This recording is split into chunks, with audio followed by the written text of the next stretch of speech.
L'edifici es presenta com molt rotund, molt aristat, molt perfecte, i aquesta condició de situació aïllada la vam, diguem-ne, com anar explotant. L'edifici per fora respon més a una condició més de paisatge i més objectual. Volem que l'espai íntim gaudís d'aquests entorns, no? d'aquesta condició aïllada de l'edifici que té capacitat de veure a la distància, i per tant l'edifici també té aquests grans finestrals, no?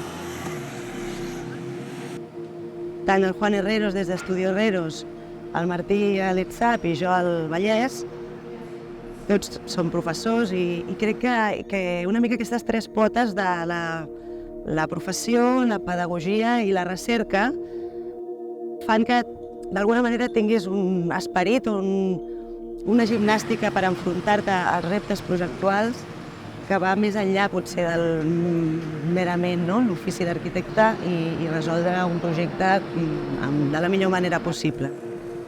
I aquest esperit de responsabilitat social, responsabilitat en l'execució dels projectes i la resolució de tots els temes que implica un projecte d'arquitectura, crec que potser té alguna cosa a veure finalment en el nostre cas, en aquesta obra. Sempre vam creure, diguem-ne, que en la quotidianitat havia d'aparèixer la comunitat. I per això l'edifici o els accessos als espais comuns treballen aquestes passarel·les, aquests patis, aquestes terrasses, aquestes visions creuades on s'estan creant relacions entre els usuaris, i la comunitat, diguem-ne, formava part de les nostres preocupacions. En els interiors, no, hem intentat aconseguir un espai més domèstic, més acollidor pels usuaris, no? més a l'escala humana. No, la veritat que està molt bé i estem molt contents i els meus fills també supercontents. Com a arquitectes, que uns usuaris ens facin una maqueta és el som. Clar. També sóc com un friki, El nostre exercici va ser oxigenar aquesta part interior, degut a que al perímetre no es podien fer balcons i, per tant, tota la vida una mica semi-indoor, o més exterior, que ens agradava de la vida quotidiana, es va imaginar com una mena de corral a sevillana, una manera de girar l'edifici com un mitjó, perquè realment les vistes es disfruten des de l'interior de l'habitatge, les vistes exteriors, i aquests espais havien de servir per relacionar-se amb una semiprivadesa, amb una comunitat, en un espai controlat, que vam intentar que fos que gaudís de llum natural i que permetés aquesta ventilació creuada que s'escampa després de tots els habitatges.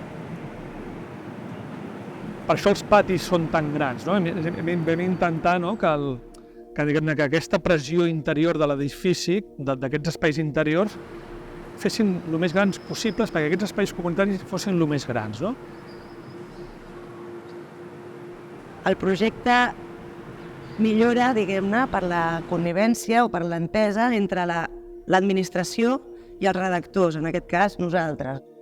Aquí s'havien de produir una quantitat ingent d'habitatges perquè Sant Boi ho requeria, però IMSOL, en aquest cas, a l'AMB, va entendre que aquests espais, que no es vendrà, eren beneficiosos per tot el global de la promoció. Això ens ha permès tant que en aquest costat hi hagi aquest forat a doble alçada com que la tercera planta de l'altra banda, de l'altra façana, hi pugui haver també un forat a doble alçada, que permeti aquest creuament de visuals i de relacions des d'una banda a l'altra i perquè aquí pugui succeir que potser la nostra cultura encara hem de fer un pas endavant en el tema comunitari, perquè costa trobar-te aquí un sopar dels veïns, quan en realitat està per això, es podria fer, o nens en bicicleta, que és el somni que un dia vindrem i realment això estarà viscut més enllà de les plantes que sí que han anat colonitzant-ho.